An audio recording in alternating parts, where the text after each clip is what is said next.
Dave Pearson smiled contentedly as he looked at his office door. It was late Friday night, and the happy working family was buzzing with excitement in anticipation of the weekend. He was proud of all 33 employees of his company in suburban Philadelphia. Among them that day was his wife Linda. She handled the bookkeeping duties, working mostly from home, but often came in on Fridays to hand out paychecks and keep in touch with the team. The company's main salesman, Dave's brother Rich, was also here as he had finished his sales this week. Dave smiled with pride as he watched his family and employees merge into a powerful team, turning the company into a well-oiled machine. Dave was truly blessed. The only pity was that his euphoria didn't last long. Dave's pleasant musings were interrupted by his office manager, Hannah Kemp, knocking on the door. "Boss, I'm finishing up work and getting ready to head home. I was wondering if I could bring something for tomorrow's pork roast?" "Hi, Hannah. What's all this boss crap? You really run the place." "Damn right I do. So can I get you anything?" "I think Linda's got it under control." Noticing his wife nearby, Dave called out loudly to her. "Honey, do you have a minute?" Pretending to scan the room with a drawn, surprised smile, Linda cheekily replied, "Honey? You mean me? Who else would I mean, smartass?" All three laughed as Linda joined them. Dave took the opportunity to keep things light. "Hannah and I were just discussing who's the real boss around here." "Everyone knows Hannah runs the place," Linda said with a smirk. "And," Hannah added, "everyone knows Linda wears pants at home. Right, Dave?" I refuse to answer that because I'm sure I'd get in trouble." "Smart move, babe. Besides, Hannah, our relationship works best when neither of us is wearing pants." "Whoa, guys. That's not serious," Linda replied. "The way you two walk around holding hands, smooching, and making eye contact is bad enough." Linda blushed, and Dave replied, "I'm proud that we're still on our honeymoon after 17 years of marriage. I've been really lucky in a loving way." Linda wept, and her lips quivered with excitement, and a cute, crooked smile appeared on her face. "Isn't he cute?" "Yes, he is," Hannah agreed. "Before you two decide to get a room, I just wanted to see if I could bring anything tomorrow." "Oh," Linda said, coming out of her love days. "Thanks for the offer, but we've got it covered. Do we know exactly how many people from the company are coming tomorrow?" Hannah looked at the clipboard she was holding. "Looks like 28 employees, 26 immediate family members, and 31 children." Linda did a quick mental calculation. "Okay, that's 85 people plus our family. The caterer makes food for 120 people, so we'll have enough." "Speaking of relatives, Miss Hannah, are you bringing anyone?" Hannah visibly forced herself to smile before answering. "No, I'm on my own." "Come on, girl. You're young and hot. We have a friend from church who would be perfect for you." "Linda, don't do that to me. Okay?" Linda started to answer when Dave interrupted her. "Honey, leave Hannah alone. She's a big girl now." "I know, but—" "Linda." The look on Dave's face spoke more powerfully than his words. "Okay. I'm sorry, Hannah. You know it comes from love, don't you?" "Yes, I know," she replied. Hannah had so much more she wanted to say, but those secret words never made it off her lips. Walking hand in hand across the parking lot, Dave and Linda were anticipating one of their favorite traditions and the busy weekend ahead. Dave asked the obvious question. "Did you make the reservation?" "Yes, of course. Mongolian beef for you, General Tso's chicken for Allie, and I'll try the Happy Family seafood platter." "Great. I could have guessed Allie's order. She always does that." "Look who's talking. I wouldn't be surprised if you turned into a Mongol." "Very funny. Did they bring you an assortment of appetizers, too?" "Of course." They got in the car and drove home. A few minutes had passed when Linda noticed that her usually talkative husband had suddenly become taciturn and with a sort of detached expression on his face. "Is something wrong, baby?" Snapping out of his thoughts, Dave answered uncertainly. Uh, uh, well, not really." "What's going on, Dave? Come on, honey. We share everything, don't we?" "Sure, it's just—" "You're bothering me." "Oh," he said with a chuckle. "It's just, well, a while ago, I was just reflecting on how wonderful everything is in my life, and I started thinking about tonight." "You mean our usual Chinese movie night?" "Yes. Friday night is the highlight of my week, eating my favorite food and then getting cozy with my two favorite girls on the couch and watching some movie. Allie is 15 now. She seems to be growing up so fast that soon our little family will consist of just the two of us." "What do you mean, just the two of us?" "She'll still be our little girl. She'll always be our sweet daughter, that's for sure. But a little girl? In a year or two, our Friday night tradition will be date night for her. Then college, and soon she'll be on her own. It'll just be the two of us. That's the curse of parenthood, baby. Kids grow up. I know, but I don't have to like it. Well, look on the bright side. When it's just the two of us, this could turn into a Chinese movie night. Oh, I hadn't thought of that. Next chapter. Dave and Linda walked through the front door to a joyous Allie who was hugging her father. Their dog, Banjo, barked happily and then ran to investigate the bags of food that had fallen to the floor from Allie's ebullient greeting. I did it. I did it, Daddy. I got an A+ on my geometry exam. I told you it was going to be okay, didn't I? I didn't believe you, but you were right. She kissed her father on the cheek, and her mother looked at her with pride in her eyes. Linda knew Allie was Daddy's little girl, and she was fine with that. She remembered having the same relationship with her late father, and would never deny either of them this blessing in life. Dinner passed in vigorous conversation. When they finished and cleared the table, they retired to the family room for the best part of Dave's week. Dave asked, "Whose turn is it to pick today?" "Mine," Allie replied. "I picked the old comedy you were talking about that I haven't seen." Dave laughed. "An old one? What? From 2015? I thought you were going to pick the next John Wick movie after my choice last week." "Oh God, no," Linda exclaimed. "No body count movies today." Dave didn't want to let the subject drop. "Allie, how many dead bodies were there last week?" "Dad, I lost count after 100. Anyway, this week we're watching Robin Hood, Men in Tights. Sound okay?" They sat on the couch, Dave in the middle, with two women he loved leaning on each shoulder. The word woman lingered in his head. Allie was only 15, but she was already a young woman. He tried his best to enjoy this night, but the thought of a future without her under his roof kept him uneasy. That was what he feared more than anything. Dave's brother, Rich, and his wife, Sonia, arrived early in the morning to help prepare for the big meeting. Their large property with the pool had many things for the guests to do, all of which required cleaning and preparation. Sonia and Allie worked inside, while Linda, Rich, and Dave worked outside. Dave was removing leaves from the pool when he felt a familiar rumbling sound and decided he needed to deal with it. "Hey, honey, I need to go inside to take my morning constitution." "Okay," she called out. "Just don't stink up the guest powder room. Allie just cleaned it, and she'll be pissed."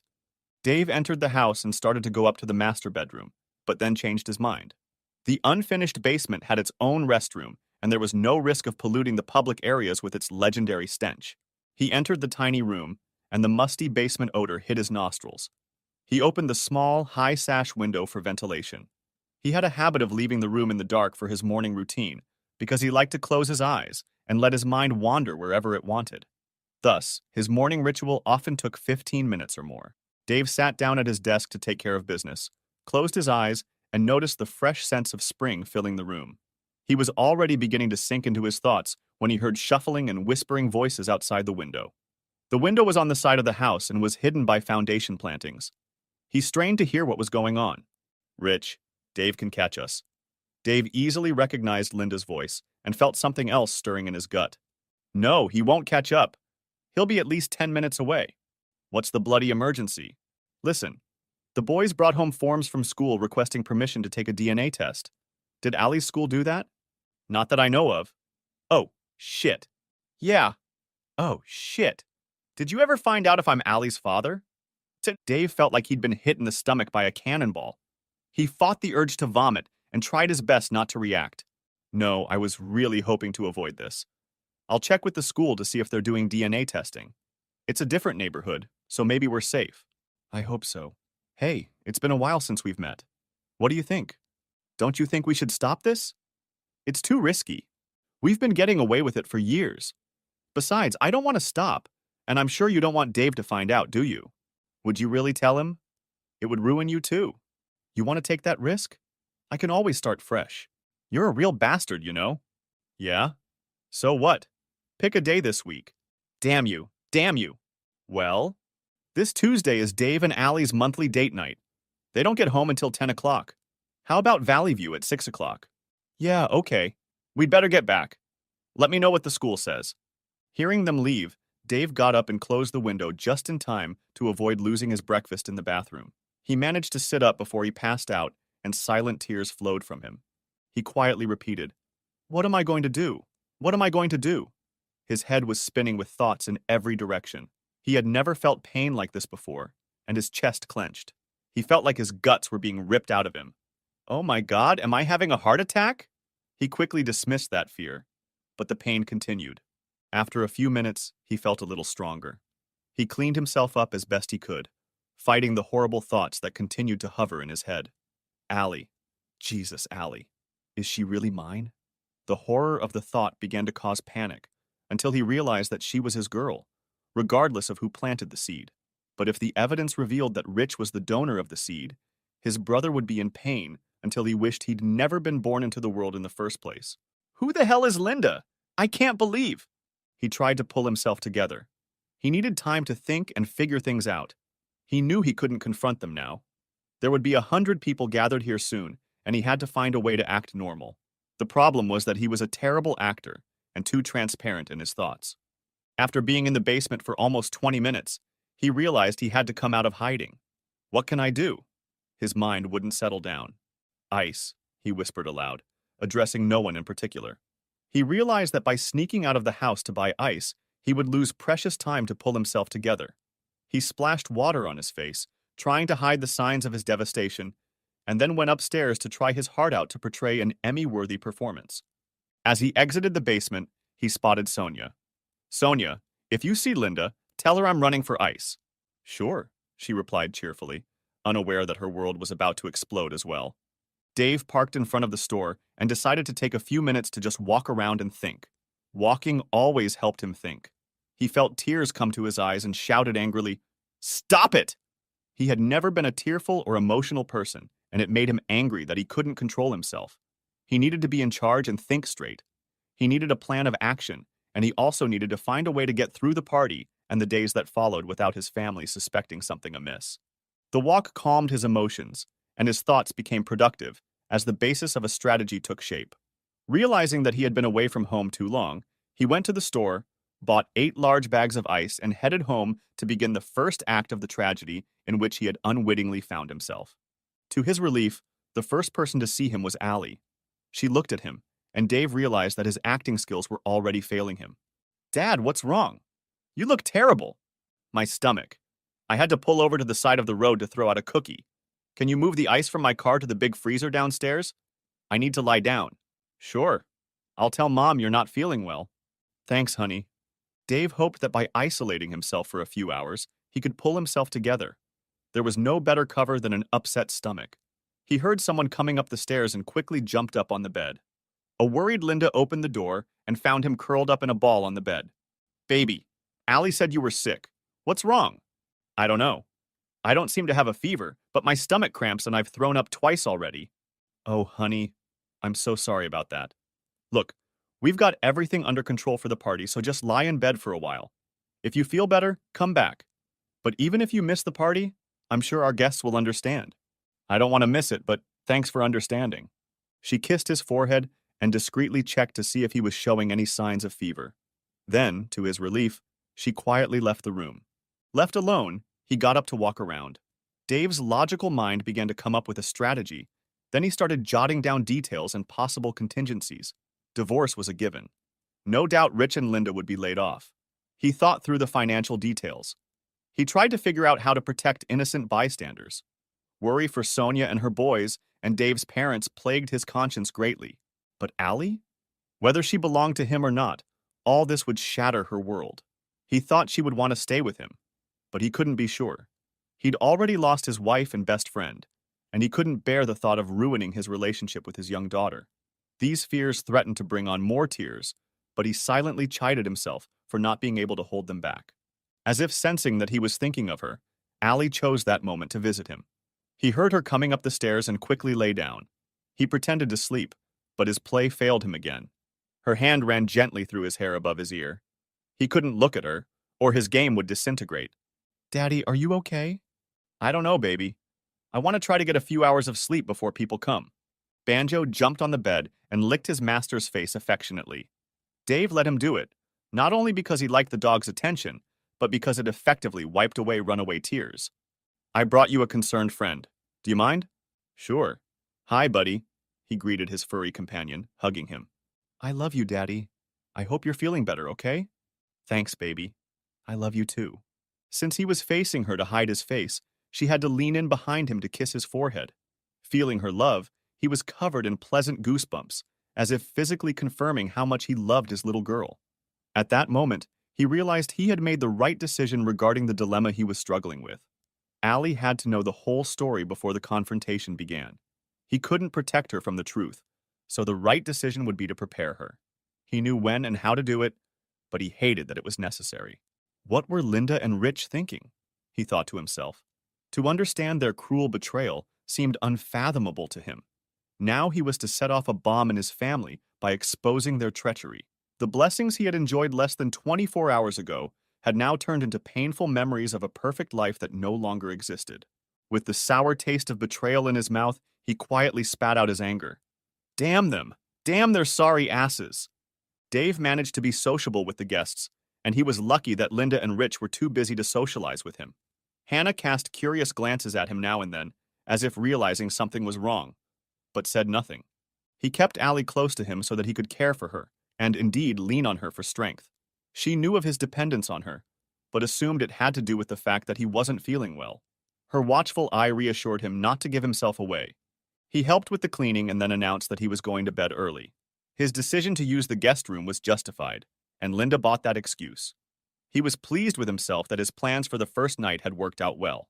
The next morning, the family attended church. In the middle of the morning message, Dave pretended to feel his phone vibrate and looked at the text screen, feigning disgust. Linda threw him a questioning look, to which he replied, "Later." Once the service was over, she asked, "What was that message?" "The owner of Gupta Water Equipment needs me tomorrow for a meeting with his big client. He wants me to be there until lunchtime, so I'll be back on Tuesday." "Where are they located?" "In Pittsburgh. I'll need to leave this afternoon." "Are you feeling all right? You looked very green yesterday." "I'm all right. I'd better leave this afternoon. I want to have enough time to get a good night's sleep." "So we're still going to your parents' house for lunch?" "Yes. I'll drive separately so you and Allie can stay." Dave was pleased with himself. The second and third nights were safely completed. At his parents' house during Sunday brunch, he stayed as far away from Rich as possible. Linda was busy enough helping with the food and chatting with Sonia, so she didn't notice his aloof attitude. He left as soon as lunch was over, stopping by the house to pick up any necessary paperwork, and then driving to the Marriott Courtyard Hotel, 5 miles from their business. And after checking in and getting settled, he called his attorney, who fortunately also happened to be a good friend who didn't mind the Sunday call. "Hey, Dave. To what do I owe this Sunday's call from my favorite client?" "Bill, I apologize for taking advantage of our friendship by calling you today, but I have a serious problem." "Damn, I'm sorry, my friend. Do you want to come over to my place and talk? I've got a few bottles of Yuengling lager beer with your name on it." "Do you mind?" "Sure. I won't even bill you for the watch or the beer," he said with a chuckle. "Come over if you want." "Dude, thanks. You're a good friend, and I really need one right now." Dave met with his attorney, Bill Hardwick, and explained his dilemma. Bill had gone through a divorce himself for similar reasons, so he really turned out to be an involved listener. As they got into the details of Dave's plan, Bill realized why his services would be needed, even though he didn't practice family law. "It's a smart move to combine business law and family law in this problem," Bill remarked. "Would you mind using the services of my friend who handled my divorce? She's a real shark." "I was hoping you had a recommendation. How soon can we call her?" "Let me call her right now and see what she can do to fit us into her schedule." Bill stepped back for privacy and called Angela Hall. She hated cheaters with a passion, and Bill knew she would treat Dave right. After talking for a few minutes, he disconnected the call and returned to his friend. "Good news. She's coming over and joining us for dinner. Is that okay with you?" "Wow. It makes me feel special to get a Sunday service like this." "Listen, my friend. What your wife and brother did really hurts my soul. We have to make things right. I have to say that you and Linda are the last people I expected to meet in a situation like this." "Yes, both you and me." "Well, don't start feeling too special. You're buying dinner. We'll order from Kelly's Steakhouse when Angela arrives. They deliver, and they know my place well since I can't cook." Angela was a nice woman, and Dave realized that she and Bill were more than friends. Bill quickly confirmed his suspicions. "Yes, my friend. This nice lady is single. But don't think you have a chance.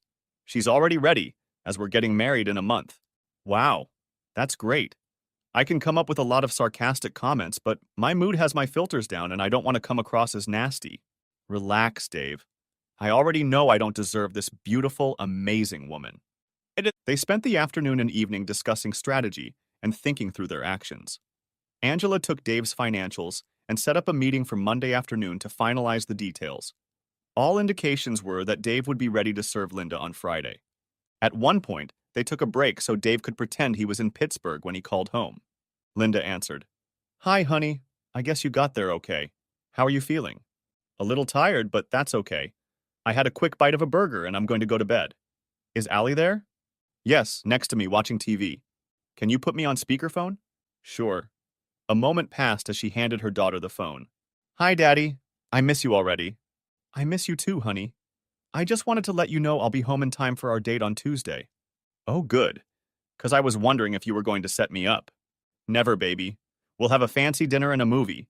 Pick a movie you want to see that starts around 7:30, okay?" "Sure." "Okay, guys. I'm off to bed. Love you both."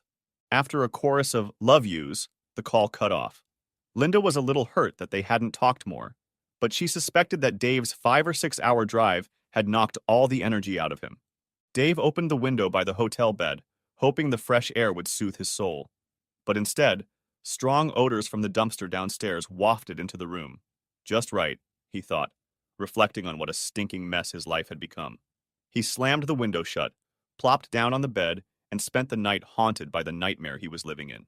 The next day, Dave's meeting with Bill and Angela went well, and the evening call home was short and sweet when he announced that his clients were expecting him for dinner. In fact, Dave was sitting in a local hotel room eating a hamburger prepared for the room, planning strategy for the next day when he would have to bring Allie up to speed. It was the day he would have to watch his little girl grow up fast, learning the darker sides of life. It was a day he dreaded with all his heart and soul. Tuesday morning, Dave finalized a few more parts of his strategy, then met with his attorney once more to finalize the company-related issues he planned to address in the upcoming divorce, as well as the severance package he planned to pay to Linda and his former brother.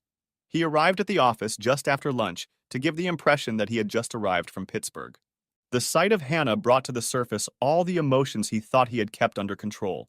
Instead of leading her directly to his office, he greeted her with an awkward smile and closed the office door behind him. "Get a grip," he said softly to himself. The list of actions in front of him was the crutch that helped him keep his composure. Taking out a notepad, he reviewed the itinerary, took a deep breath, and called his friend and trusted office manager. "Hi, Dave," she said with her usual smile, which quickly faded when she saw his face. Silent tears ran down his cheeks. Not only could he not hold them back, but he didn't want to. "Oh my God, what happened? Are you okay?" She threw aside all rules of office etiquette and rushed to hug the man she held dear, who was clearly in pain. "Dave, what's wrong? Are you sick or something else? Please talk to me." "No," he replied in a shaky voice. "I'm not sick. No one's sick." Hannah pulled a chair over to him and took his hand, stroking his arm, and sat down beside him. Shit."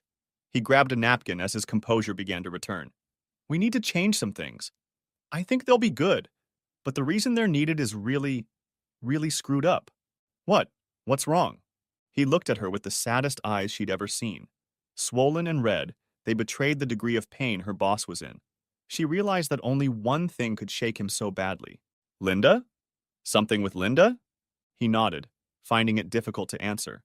He lowered his head and averted his eyes, then squeezed out a single word. "Roman." "Oh, my lord! Linda?" She hugged him again, seeing that he was losing his composure. "I can't believe it. Are you sure? Do you know who?" Dave nodded his head, clearly having trouble naming the culprit. Hannah knew she had to be patient. He looked up at her, and his expression changed from all-consuming sadness to burning anger. "Rich. My own damn brother." Completely shocked, Hannah stood up abruptly and began to pace. "That son of a bitch!" she hissed, trying not to be heard. "That stupid, selfish bastard!" She continued to pace and rant as her mind digested her boss's misery. After a few minutes, she calmed down and hugged the broken man again. Suddenly, she raised her head sharply and looked him in the eye. "You found out right before the party, didn't you?" "How did you find out?" "I realized something was really wrong, and I didn't believe the sensitive stomach story. I overheard them talking and I immediately threw up, so the sensitive stomach story was partially true." "And I guess you really weren't in Pittsburgh yesterday, were you?" "No. Lawyers." "There's no chance of you staying with her?"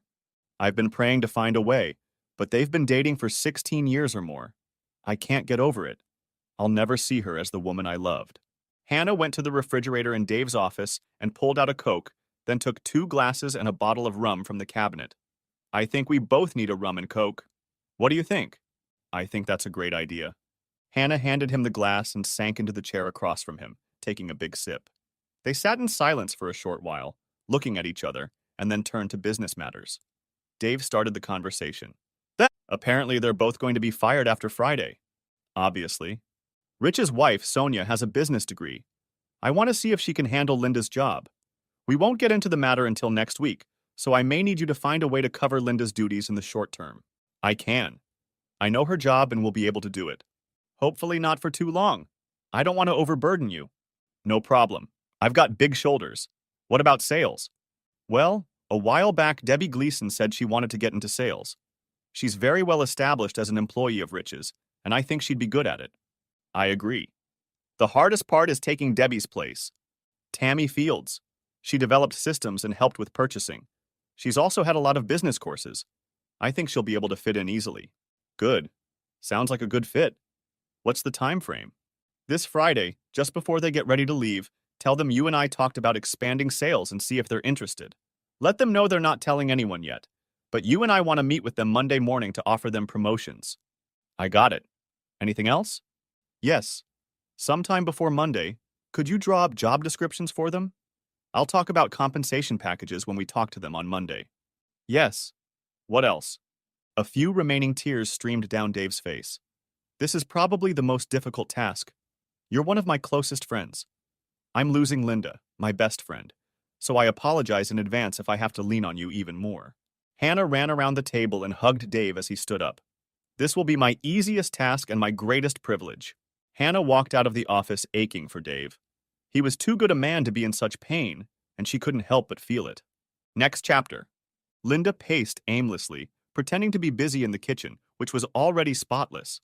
She hadn't been with Rich in almost a year, and trying to figure out why she was still giving in to him tormented her. She didn't like him, much less love him. After their brief conversation in the garden on Saturday, Linda decided that she would put an end to this nonsense one last time. She didn't believe Rich would really tell Dave, after all. He had so much to lose. After all, she had risked too much for something she was sure she would never enjoy. In hindsight, she should have admitted that years ago. The question of why she had jeopardized her family for something so vulgar and meaningless constantly grated on her conscience. Dave interrupted her musings by walking through a side door. She threw herself into his arms and kissed him. Now that's welcome home, he said with some surprise. What prompted you to do that? I love you so much, and I just missed you, since we haven't been together since the picnic. I missed you too, baby, he lied. Ready for your big date with Allie? You betcha. He wondered what would happen if he asked if she was ready for a date with Rich. She's already getting ready and will be down in a minute. What do you have planned for tonight?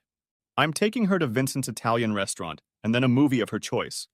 Do you have plans for tonight? He noticed her flinch slightly. Oh, nothing much. I've decided to go shopping at the mall. We don't need any window shopping, he teased. That's very funny. I'll just see if there's any worthwhile stuff there. Well, remember to shop safely.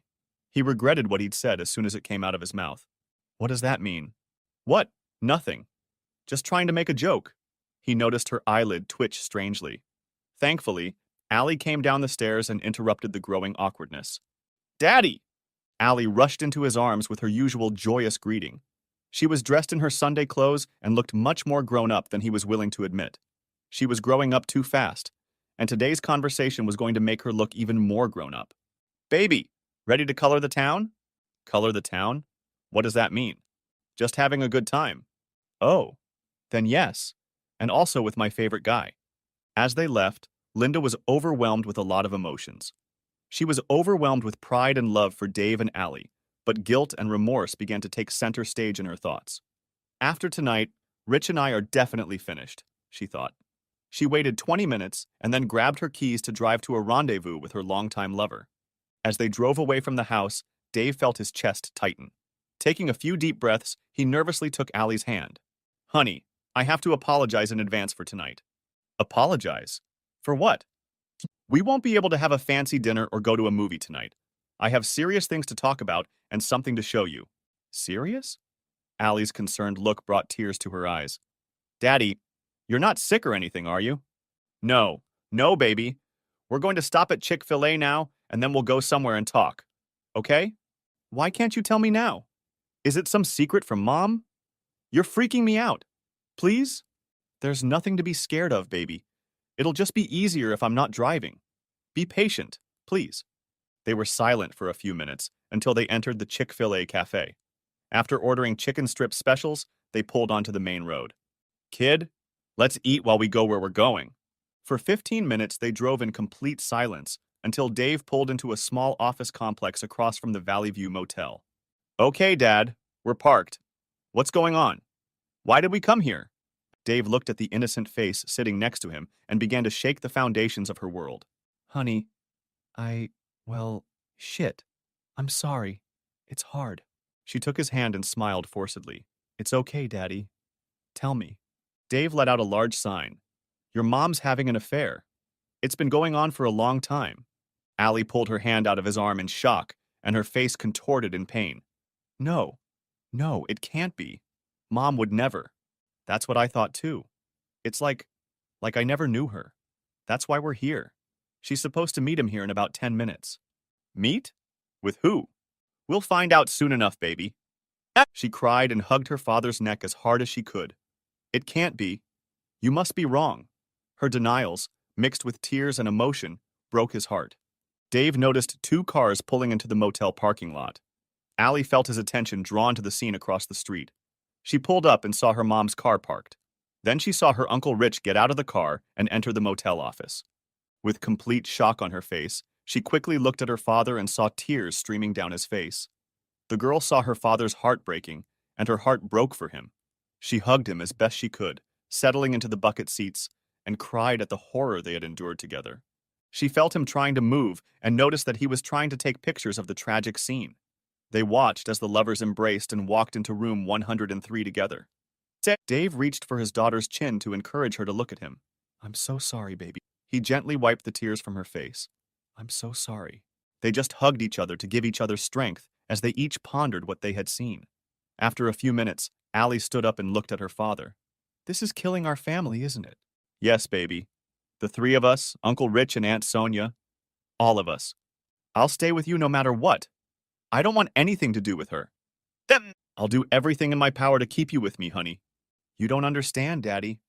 If she tries to make me stay with her, I'll make her life so miserable she'll have to let me go. Count on it. He wanted to tell her to stay open to a relationship with Linda, but everyone's emotions were too strong. They could talk about it months later, but right now, it was too soon. Allie, the hardest part is going to happen in the next few days. I'm going to talk to your mother on Friday night. You have to act normal until then. Can you do that? She started crying again. I don't know. How can I do that? Well, we can talk about this and the plans I've made. Let's get out of here and go somewhere else where we can talk. Dave drove to a deserted picnic spot in a city park that was well lit as the sun went down. They talked, planned, cried, screamed in frustration, and bonded on a deeper level than ever before. It was 2 against the world. They drove home just after 10 p.m. Allie wasn't sure she could act like this for 3 days. Daddy, I'm not sure I can see her without giving her a good slap. Watch your mouth, honey. You may not want to hear this, but eventually you're going to have to maintain a normal relationship with her. They'll never be the same. I'll definitely never respect her. Let's stick to the plan, and it'll take the pressure off of you to act normal. When we get home, just pretend to be really tired and go straight to bed, okay? I can do that. Allie paused to gather her thoughts. Daddy, I really love you. I don't know how you can stand what she's doing, but I'm here for you, okay? How is a slacker like me lucky to have such a wonderful daughter like you? She took her father's hand as he pulled into their driveway. You're far from a slacker, Daddy. You're the best man I know, and the best father a girl could ever dream of having. They entered the house quietly. Fortunately, Linda was already in bed, and that allowed Allie to take control of herself. Dave found Linda pretending to be asleep. He figured she wouldn't want to frolic, since she had just been with his brother. She didn't know that he was counting on her avoiding him so he could avoid her. Dave felt sad that this might be the last time they both got what they wanted in bed. All night they lay back to back, each pretending to be asleep, each with their own thoughts, each in silent tears. Dave woke up from his nap and immediately smelled coffee. He got up, did his morning chores, got dressed, and packed his suitcase to head across town for 2 nights. Going downstairs, he quietly went into Allie's room to see if she was ready, and she greeted him with a silent smile and a nod of her head.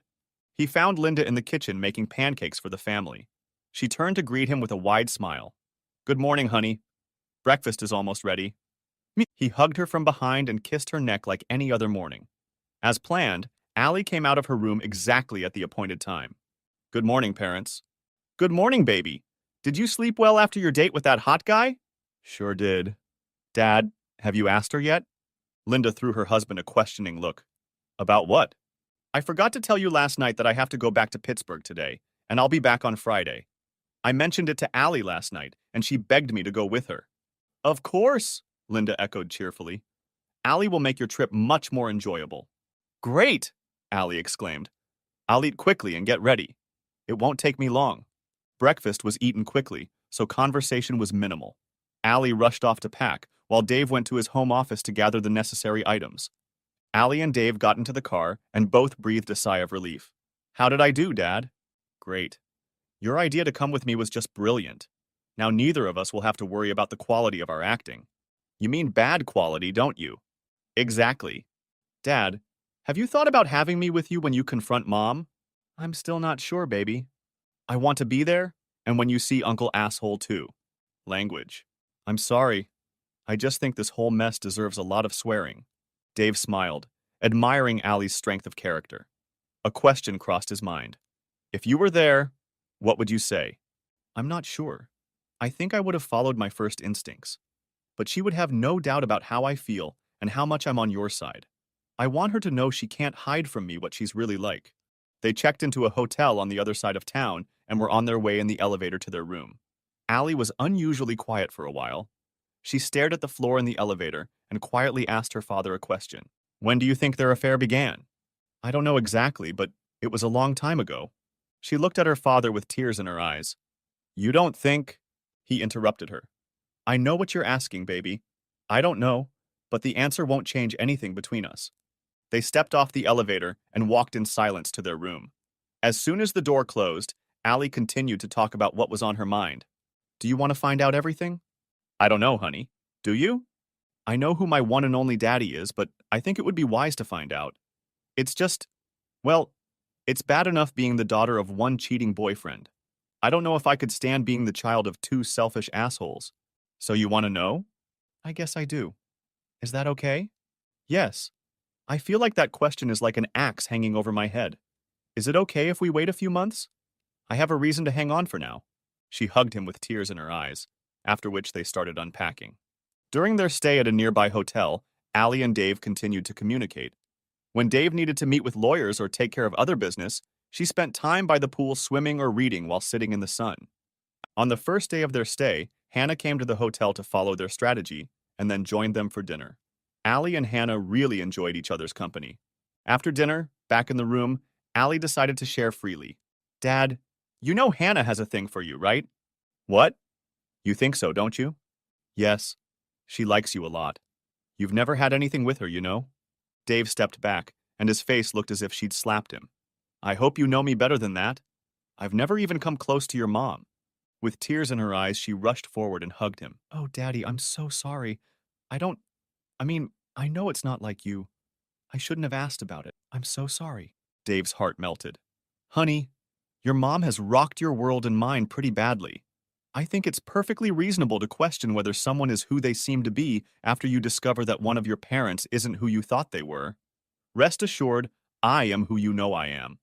I loved your mother with all my heart and would never cheat on her or anyone else." Still panting, Allie asked him the question that worried them both.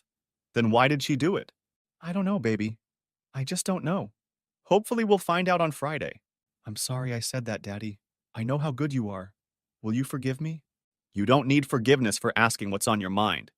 You just caught me off guard." The warm glow from his daughter's presence quickly returned to Dave's heart. She looked out for him and was his only reliable pillar of sanity.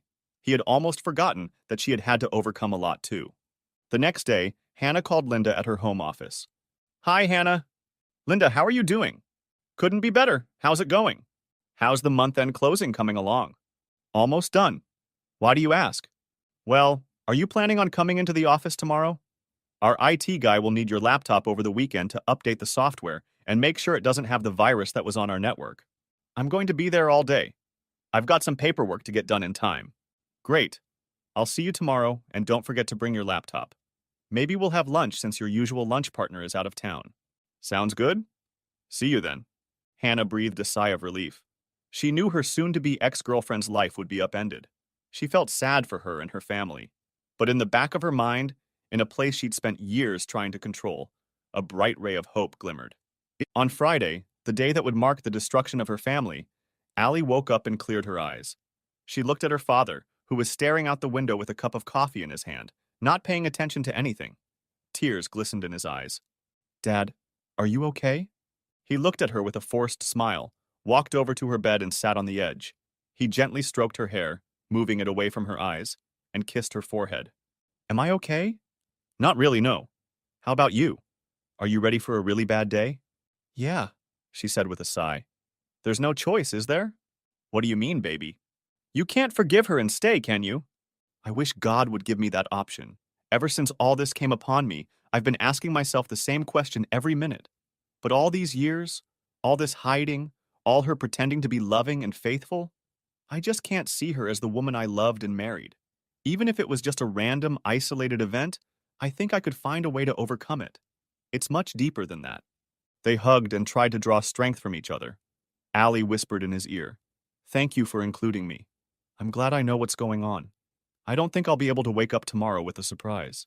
He pulled away from the embrace and looked into her tear-stained eyes. Baby, some people will think it was wrong of me to lean on you this week and involve you in everything. I really needed you, and your maturity for a 15-year-old girl is amazing. Are you okay? When Daddy's here, I'm fine. Then I'm fine too. What do you say we start this shitstorm? Language, Daddy. Sorry, baby. After a light breakfast, they both showered, packed their bags, and checked out. They drove to his lawyer's office and were happy to see both Bill and Angela there. His legal team had spent a lot of time talking to Allie and were clearly impressed with the young lady's composure and poise. The four of them went over the divorce proceedings and other documents. Allie was interested in participating in the discussion and had good questions and suggestions. Angela felt she had to make a remark. Allie, you seem to really understand and deal with this. Actually, Allie replied, the law interests me. It's my favorite TV show. The actual practice of law is very different from television, Bill added. Oh, I'm sure it is, Allie said. But I still think it's something I'd like to do. I have an idea, Angela suggested. When you're old enough, maybe you'd like to work with me helping our paralegal team. It would give you a chance to feel like a lawyer. Yeah, that would be great. Watching Allie interact with Bill and Angela reinforced his confidence that she was quite capable of weathering this big storm. She would be fine. All four of them ate a light lunch together, and then Dave and Allie ran errands. They got home around 3:30 p.m. At this point, the gravity of the impending confrontation seemed almost unbearable, and their awkward silence added to that pressure. Dave laid out the evidence and papers on the dining room table and then persuaded Allie to play a game of cribbage to pass the time. They had about an hour left before the family would be shattered. The sound of the garage door opening made Allie and Dave take their places at the table. There was no more acting or hiding behind masks. It was going to be real. Very, very real. Linda walked through the front door with packages in hand and called out, The Chinese food is here! Let's get the party started! Then she saw the grim faces of her daughter and husband sitting at the dining room table. Hey, you two. What's up? Dave said quietly but firmly. Sit down, Linda. She hesitantly approached the table and began to speak. What's going on? Just then she saw a picture of the Tuesday night meeting with Rich. She fell back in her chair, almost missing it. She pulled herself together as tears came to her eyes. An expression of agonizing pain froze on her face. Lowering her head, she repeated, No, no, no, no, no! Forcing herself to raise her eyes, she saw two of her dearest people sitting silently looking at her. The tense expression on their faces spoke clearly of their contempt for her. Please, Dave, don't do what I deserve, she said softly between quiet sobs. She took a tissue from the box they had kindly placed on the table and tried to wipe away enough tears to clear her distorted vision. After a moment's torture, Dave asked softly, What do you think you deserve? She sobbed even harder, spitting out the words, "Please don't leave me. Don't leave me." "You mean the way you threw away our marriage? Our family?" "Oh God, please. It was a terrible mistake," she screamed. Remaining calm, Dave asked softly, "How long did this mistake, as you call it, last?" She hesitated, trying to consider whether she could get away with lying. Unsure of what Dave already knew, she tried to give a safe answer. "It doesn't matter. One time was too many. Please, Dave, can we work on forgetting about it?" "Never mind? Are you serious?" She flinched at the abruptness and loudness of his answer. She finally admitted to herself that he knew. She didn't know how he knew, but he did. "How long?" he called out. She rested her forehead in her hands, resting her elbows on the table. She couldn't look at either her husband or her daughter, not knowing the answer. Only before he met Sonia." "I see," Dave said caustically. "So about 17 years then. I guess 17 years of cheating on me doesn't make any difference to you. Is that what you're telling us?" "No. Of course it matters. It was a terrible, selfish, hurtful act." Allie couldn't hold back any longer. "Oh, really? God, Mom, how could you do that? Do you realize how much you've ruined Dad and me?" Dave stood up suddenly to emphasize his anger. "Who the hell are you, Linda? Who the hell are you?" "I think I know," Allie added. "Let's see. Tramp, whore, adulteress, cheater, liar, traitor. Oh, and how about bitch?" Linda was almost choking. Her bowels and bladder struggled to relieve the internal pressure she was feeling. "Please don't call me names," Linda begged. "Dave, please ask her not to say things like that." "When she says something untrue, I correct her," he replied with anger in his voice. Edit. The members of the broken family were silent for a few moments, except for Linda. She tried to remain calm, but she couldn't stop sobbing. Finally, she managed to ask the question that stirred her heart the most. She knew the answer would crush her. "What are you going to do?" Dave replied, "Go to your room, clean yourself up, and calm down for a few minutes. Your crying is just pissing us off. Then come downstairs and we'll talk for a few minutes before Allie and I leave." "But we need to fix this." "Where are you going?" "That's not your concern, and we certainly won't fix anything in a few hours. Go upstairs," he ordered. Linda staggered up the stairs, and Dave sent Linda's sister the expected message. "All set. She's going to need you. Be there in 30. "Great. We're not leaving until you get here. Just come on in." "Got it." Linda sat on the bed and let her emotions run wild. For the first 5 minutes, she sobbed, tears streaming down her face and horrible thoughts running through her mind. As the tears subsided, her brain calmed down as well. She began to think of ways to keep her family together. She sank down on the bed, and then it hit her. This would no longer be her bed. She had ruined it for no reason. A new wave of tears came. 20 minutes later, she came downstairs, still visibly upset, but more in control. She sat in silence, looking confused and ashamed. She was relieved that Allie hadn't been with her during this part of the conversation. She waited for Dave to take the lead. "First of all, I think you realize you're fired." Linda's tears came again. "Why? I'm good at my job. Why should I be fired?" "Do you really need to ask? I don't know who you are anymore or if I can trust you. Besides, frankly, I don't want you around." She lowered her eyes, trying to regain control of herself, then asked, "What else?" "Here are the papers I'm sure you expect to receive. In the envelope is your severance pay and agreement. Open your own checking account with the check that is in there. As for the documents, familiarize yourself with them. You may want to hire an attorney. I'll pay the initial costs, but if you fight, it's on you." "This all seems so harsh, and it doesn't sound like you, dear. Can't we work on making things right?" Ignoring her words, Dave continued. "Shelley will be here soon to support you. I urge you to go with her for a week or so because I'm not ready to talk. When we're both ready, you can come back here to the guest room until more permanent arrangements can be made." "Can't I just stay?" "Damn it, Linda. I really don't want to see your face for a while." The last sentence felt like a knife stabbed into her chest. She paused for a moment before asking another question she'd been dreading. "Have you made up your mind? Do we really have no chance?" "I don't see a way out, Linda. 17 years, and with my brother. You two have completely ruined 2 marriages and split 3 families." "3? Of course. Us, Sonia and Rich, and my parents now that my brother is dead to me." Her face drained as the weight of her behavior grew heavier. "Oh God, forgive me," she pleaded. "I'm sure God will forgive. I hope I'll be more ready in the years to come than I am now." Shelley picked the perfect time to come in. Dave gave her a hug and then called Allie from her room. Before he left, he turned and cast a brief glance at his wife. Both of them could see the agony on each other's faces.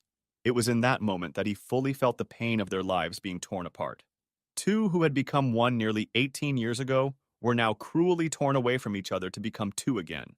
It would take time to heal this wound, if it could heal at all. Next chapter. Dave and Allie knew the plan as they drove in complete silence to their destination. Whether they were ready or not was the question. At first, Dave really wanted to savor what was coming next. Then he realized how many people would be seriously affected in the moments that followed.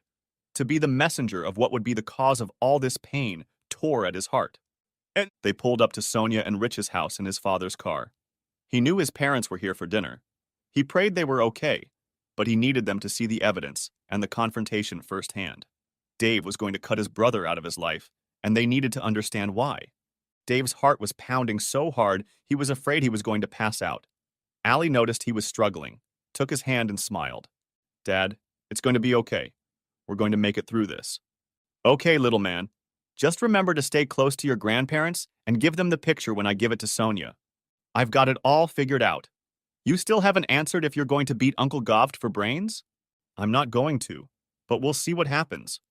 Remind me we need to talk about your increasing use of profanity," he said, suppressing a chuckle. Allie and Dave entered without knocking just after everyone in the house had finished dinner. The four adults had just gotten up from the dinner table, and the kids were somewhere else in the house. Allie ran to hug her grandparents, and Sonia greeted Dave. "Hi, guys. I wasn't expecting you, but we have plenty of food if you're hungry." Dave kissed his sister-in-law on the forehead. "Thanks, but we've already eaten. I'm afraid we have something unpleasant to discuss." He handed Sonia a picture of Rich and Linda's date, and Allie gave her grandparents her copy. The room was filled with a chorus of, "What's this?" that grew louder as the images became clear. Dave handed the copy to his brother. "Well, dear brother, would you care to explain?" Rich turned white and sank into a chair. "Yes," Dave's father turned to his youngest son. "Can you explain this, Richard?" Sonia pounced on her husband and slapped his face as hard as she could while shouting obscenities and accusations at him. Dave tried his best to contain and calm her anger. "Let's hear him explain." "Yeah, let's hear it," their mother added, and Allie hugged her protectively. "Meh." Rich stuttered and couldn't find the words to get him out of this mess. "That was... shit! Where did you get that picture?" "Wrong answer, asshole," Dave shouted. "I know the truth, so let's hear you admit it." "You know so much, tell the damn story," Rich spat out angrily. Sonia looked at Dave with pleading eyes. "Dave, please?" "Okay. That piece of garbage and my wife were having an affair. Not just a little fling. Oh no. Those assholes have been doing it since before he even met you, Sonia." She hurled curses and insults, kicking and punching him, seemingly with the speed of a Tasmanian devil. Rich fell to the floor and curled up, trying to defend himself. Finally exhausted, she burst into tears, ran into the living room and threw herself on the couch. Her mother and Allie rushed to help her. Their father walked over to Rich and, standing awkwardly close, asked him in a commanding tone, "Is this true, Richard?" Rich looked at his father with a tear-stained face and simply nodded. "You stupid piece of shit. How could you do that to your own brother and wife? God damn it, son. I don't know how I could be more disappointed. You're just a disgrace." "I'm sorry," Rich pleaded. "I'm really, really sorry, Dave. Leave it alone, asshole," Dave spat out. "There's nothing you can say to make it right. You're dead to me, man. I never want to see you again. Apparently, by the way, you're fired." "Dad," Dave continued, "I don't have a brother. Do you understand?" "Son, give yourself time to cool down." "Papa, I don't have a brother. I never want to see him at Sunday dinners, holidays, weddings, etc. If he's there, I leave. If he accidentally shows up too often, I'll assume you've made a choice. Did I get that right?" "All right, son. I got it. But don't expect Mom and I to cut him out of your life like you're about to do." "I get it. Just don't think it can be fixed." Sonia led the ladies back to the dining room, shouting at the top of her voice as she did so. "I put up with your crap, and this is how you treat your family? Get out! Get out! Pack your things and leave, now!" "Go, Rich!" their father commanded. "And don't think you're staying with us. None of us want to see you right now." Rich looked at his father with tears in his eyes. He looked at his mother, hoping to find tenderness in her, but saw only contempt. He got up off the floor and went to gather his bag. Before leaving the room, Dave had to give him directions. "Listen, asshole, report to Bill Hardwick's office on Monday at 10 o'clock. Turn in your company car to him, and he'll give you a severance package. Read the terms and conditions carefully. Now I need the keys to your office. Hannah and I will sort through your things, and Bill will have them for you to pick up. Rich reached into his pocket, removed the keys to the office from his keychain, and, without making eye contact, handed them to his brother. Dave then walked over to Rich's computer bag, and Rich tensed in panic. I'm taking your computer, Dave said. No, Rich said anxiously. I've got stuff on there. I won't let a former employee access company equipment or information. Anything personal here will be in Bill's possession when you show up on Monday. No, Rich shouted. Let me take him for a few minutes. Rich's reaction set off an alarm in Dave's mind. Something wasn't right about his brother's reaction. Now, more than ever, he was determined to get the computer bag before Rich got to it. Get it into your head that it's company property and it's coming with me. Now back off. Rich pounced on his brother in a complete panic and threw a punch that landed on Dave's cheek. Dave was shocked, but an unhealthy grin appeared on his face. One punch knocked Rich to the floor. Everyone else in the room screamed, trying to break up the fight. To Dave, it was an unintelligible cacophony that had the opposite effect and instead fueled his anger. Finally, his father rolled him onto his back and enclosed him in a bear hug that stopped the barrage. Dave and his father helped each other up. Rich was semi-conscious and was left lying on the floor. Dave's senses returned to him as he surveyed the scene. Sonia, I'm sorry for coming down on you so suddenly. Can we talk privately sometime this weekend? I guess so. Mom, Dad, I'm sorry about that. We understand, his mother replied. We'll talk later, okay? Yes, I'd love to. Allie, I think I've done enough damage for tonight. Are you ready to go home? Let's go, Dad. Turning to his father, Dave asked one more favor. Will you and Mom stay to help Sonia and make sure that idiot leaves quietly? We'll do that, son. Go take care of your family. You mean what's left of it? It's just me and Allie here now. We're here for you too, son? Allie and Dave walked away in silence. Dave's soul flared with regret at the scene he had made, but a large part of him was glad that he had been able to take his anger out on a worthy target. Now a more pressing problem quickly occupied his thoughts, and Allie realized it too. Why is Uncle Rich so angry about his computer bag? What's in there? I'm thinking the same thing, honey. Let's go home and find out. Daddy, are you okay? You were a little out of control. I'm fine. My arm hurts a little, he said with a forced chuckle. I was worried you'd hurt Grandpa when he tried to stop you. I guess I was more than out of control, wasn't I? Definitely. It must have felt good, though. He looked at his daughter and they exchanged an understanding smile. The family left Rich alone, and he loaded everything he could into several suitcases and a bunch of trash bags. Sure, he was upset that his years-long affair had been exposed. But most of all, he was pissed that Dave had taken his computer bag. He needed the damn thing more than ever. He made sure no one saw him loading the lockbox into one of the large suitcases. He would need its contents to last him for a while. After loading his belongings, he left the house without saying goodbye to anyone. He needed to get as far away as possible, so he headed north on the northeast-bound Pennsylvania highway. He needed time, but he didn't know when Dave would learn the truth about his misdeeds. He had to disappear. Rich didn't know how to work under pressure, so his plans were piecemeal at best. He wanted to find a small town in Wyoming or maybe Idaho. He thought he could rent some cheap lodging for cash, unload, and then drive further west to ditch the car. To get back to the apartment he planned to rent, he'd have to steal a car or motorcycle. Another option was a train or bus ride that wouldn't attract the local cops. Even more urgently, he needed to buy a computer.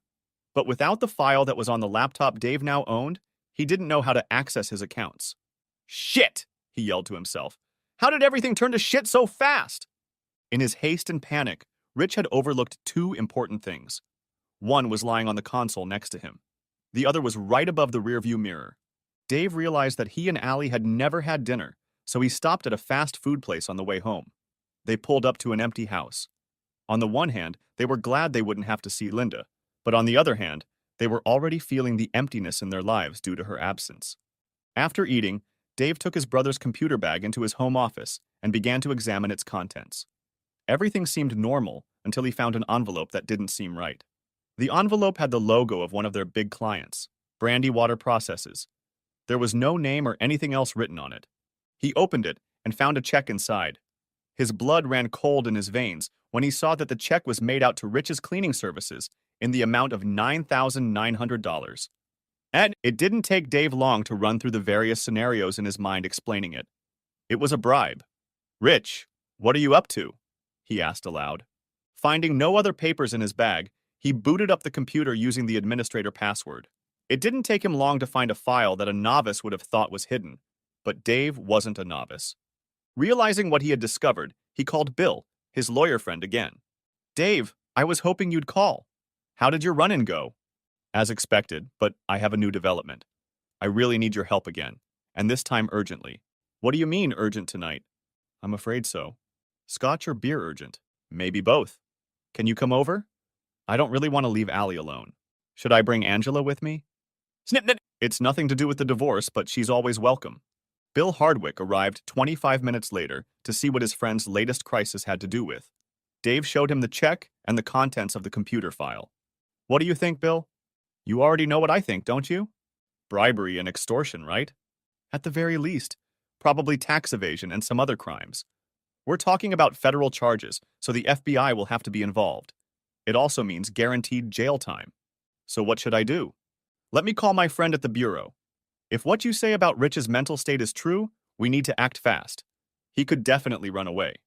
Bill left a message on his friend's internal phone at the FBI and returned to Dave, who was waiting for him. Okay, my friend. I think he'll call in the morning. We need to meet him as early as possible if he can accommodate us. Let me take the bag with the computer and the check, as I have a not unreasonable belief that Rich may try to come and get them from you. Good idea. You know, Dave, most people pay for legal services after hours and on weekends. It's becoming a habit, he said with a laugh. What kind of premium did you have in mind? Oh, I don't know. How about a bottle of 14-year-old Balvenie single malt? Deal, my friend. As he was walking out the door, a thought occurred to Bill. Oh, Dave, I guess we shouldn't give Rich the severance agreement as written. Good point. I don't want to make it clear that the FBI is involved. Can you add a delayed payout time, maybe based on a reconciliation of expenses or something? Yes, I can do that. Dave had hoped to talk to Sonia and his parents on Saturday, but put it off when Bill called early that morning. They had a 10 a.m. appointment with Agent Steve Majors at the FBI office in Philadelphia. Allie had left him no choice but to go with him. They were a couple and decided everything together. Dave and Bill showed the agent the evidence, after which he called his supervisor Jack Sims to the meeting. After the introductions, they familiarized themselves with the evidence. Jack rubbed his chin as he pondered the documents lying before him. We've got a spreadsheet with all the bribes, an actual unpaid check from the last bribe, details of an offshore account with how much money? $785,952.00, Dave replied. And all of these funds belong to your company? I believe so. Rich had the right to negotiate the price of any project as long as the projected gross margin didn't fall below 23%. In all the projects I had time to check, the margins were just above that limit. So he clearly gave the lowest price in exchange for a bribe that was just peanuts compared to the savings to the client. And it sounds like you had 14 clients willing to do business that way? You do know that all of them will also be prosecuted, don't you? Yes, sir, Dave replied. Do you know where Rich is? No, Dave replied. He was supposed to meet Bill on Monday to get his severance pay, but the way he acted when I confiscated his computer bag and the fact that his wife and family kicked him out. He's probably on the run, Agent Major said, finishing Dave's thought. Steve, see if you can find his cell phone, Jack ordered. They chatted until Steve returned. He's on the run. Fortunately, he's not smart enough to turn off his phone or the OnStar system in his car. He's in Ohio on Interstate 80 and heading west. Okay, let's follow him and try to apprehend him as late as possible on Sunday. That will give us more time to apprehend him before charges are filed. Work with the local precincts once he's in their area. Tell them to keep an eye on him until it's time to take him on suspicion. With the evidence we have, I think we can have formal charges ready by Monday morning. But we can hold him for 48 hours without formal charges. Bill, Allie, and Dave chatted carelessly on the way home. Before Rich's crimes were solved, he had other plans to punish his ex-brother that hinged on Allie's DNA test. If the test showed that she was Rich's offspring, he would demand 18 years confinement after the division of Rich and Sonia's funds was finalized. Prison seemed a much better option than anything he had in mind. The results of the DNA test no longer affected his retaliation plan, and for that Dave was very grateful. Bill dropped Dave and Allie off, and they immediately arranged to meet Sonia and Dave's parents at Sonia's house. Dave's mom spent almost the entire meeting in tears after learning of her youngest son's act. His father looked so furious that he was ready to spit nails. Sonia, on the other hand, was rightly worried that this might leave her and her boys. Dave, what am I going to do? How are we going to live? I mean, I'm glad the bastard. Oh, Mom, I'm sorry. I didn't mean to say that you. It's okay, honey. I understand, she said, snorting. Anyway, Sonia continued, I'm glad he's going to jail. Someday, when we get through this storm, I'll tell you about all the things he did to me. In the meantime, what am I supposed to do? Dave revealed his plans, hoping Sonia would agree. Well, first of all, we need to get you a lawyer. For the divorce, you need to use mine, Angela Hall. If he ends up going to jail, you should get the lion's share of all your joint assets. Then, if what the FBI tells me is true, the money Rich stole from the company will be returned. When that happens, I'll need some of that money to reorganize my business. And what's left, I'll put into a trust fund for you and the boys. You'll have full access to it as needed. Finally, I know you have an associate's degree in business, so I assume you will be able to do the bookkeeping and basic accounting duties. I would be honored to have you take Linda's place in my company. A big plus will be that you can work from home and still take care of your boys. How's that sound? Sonia rushed to him and hugged him with tears of joy and relief. Dave's mom and dad also expressed their support. Dave smiled at Allie, who was glowing with pride at the way her dad always took care of the family. On the way home, Dave tried to ask Allie a pressing question. Babe, we've already talked about maybe doing a DNA test. Have you thought about it yet? I've thought about it, and it's hard for me to decide, but I think we should do it. Are you okay with that? You're not angry? No, I can't be angry about it. And I think you're right. I'll get the test kits and we can get everything done this week. You believe me when I say the results won't change anything about how much I love you, right? I know it won't change how I feel about you. So yes, I believe you. I just want to know. Dave had been very afraid to talk to Allie about this, but now he could relax a little. There was still a lot to do, but as he crossed off one more item on his hellish list, he realized that the end of this nightmare was nigh. The night of his departure, Rich drove all night west on Interstate 80. Just before entering Ohio, he stopped at a McDonald's for breakfast and some rest. Using his iPad, he researched possible destinations. He decided to stop in Sioux Falls. It seemed remote enough, yet large enough to be inconspicuous. He found an inexpensive furnished room online and later called the number listed to reserve it.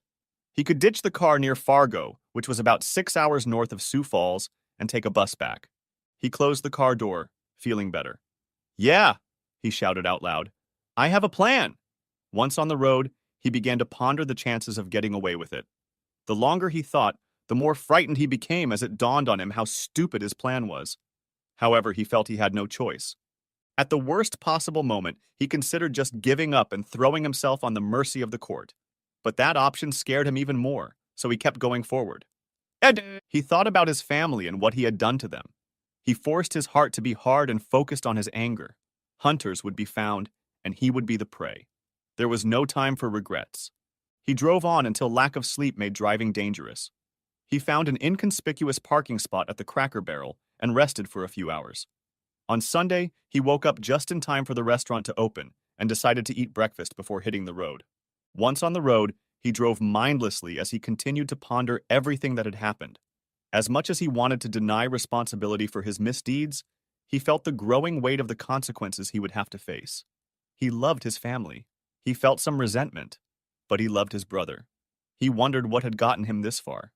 The day was drawing toward evening when he stopped at a diner near Omaha. It was only 200 miles to Sioux Falls, where he found an inexpensive motel. He had an appointment for the morning to get a room, and then he'd take care of ditching the car in Fargo. It was all coming together, so he thought. He walked to the door of the diner, and two men approached him. As soon as they asked if he was Richard Pearson, he knew he was finished. The FBI had found its man. On Monday morning, Dave brought donuts, bagels, and coffee and scheduled an all-staff meeting for 9 o'clock.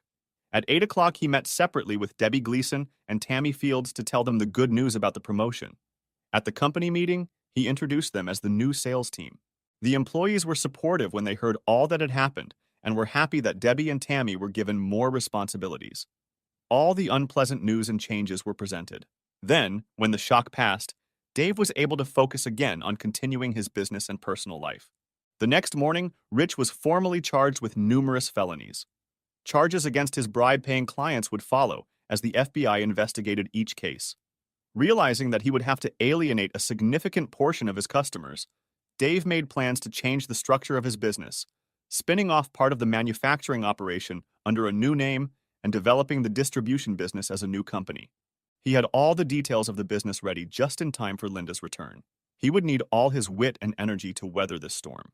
Dave and Allie were enjoying dinner on their first Friday night outing to the Chinese movie theater without Linda when he felt his phone vibrate. Glancing at the screen, he took a deep breath and connected the call. "What, Linda?" Dave noticed Allie cringe at the mention of her mother's name. "Dave, I've missed you. It's good to hear your voice." He replied coldly. "Yes. What do you want?" I, I, I'm ready to come home. Do you mind? Come over late tomorrow morning. We'll talk and see what to do next. Did you hire a lawyer?" "Yes, I hired Rhonda." "We'll talk tomorrow," he said, interrupting her before disconnecting the call. Allie put her hand on top of his. "Are you okay?" He smiled to reassure her. He could tell she wasn't fooled, so he tried to answer. "As well as I can possibly be. How did I do?" "Short, to the point, and on the verge of being rude. I liked it. Just remind me never to piss you off." "Oh, baby, I don't think you'll ever be able to upset me as much as your mom did." They were enjoying their time together in front of a movie that neither of them would be able to remember an hour later. Their thoughts were consumed with all the shit that was going on in their lives. Without Linda, their Friday night tradition seemed strange, but the bond between father and daughter was growing stronger. Next chapter. At Saturday morning, Allie and Dave were sitting in the living room, each buried in their iPads, when Linda walked in. She didn't know what to say, so she didn't say anything. Without looking at her mother or speaking to her, Allie got up and went upstairs to her room. Dave looked up from the screen to see the resentment on Linda's face, then went back to the iPad to finish solitaire. "Hey, Dave!" He held up a finger in the universal sign for wait. Less than a minute later, when the solitaire was over, he hummed disappointedly, closed the iPad, and finally acknowledged her. "Okay, Linda, let's talk. Did you read the papers?" "Yes," she replied, sitting down in her chair. "But can't we talk about how we can stay together as a family? I can't bear the thought of things changing from what we had." "What? We're going to stay married, and you're going to leave whenever you want?" "No, that's not what I mean," she protested. "We've been a happy, loving family. Why does that have to end? I'll never risk it all again. Please, Dave. It's killing me." "And what do you think will happen when your 17-year-old affair is revealed, huh?" "Oh, I get it. You never thought you'd get caught.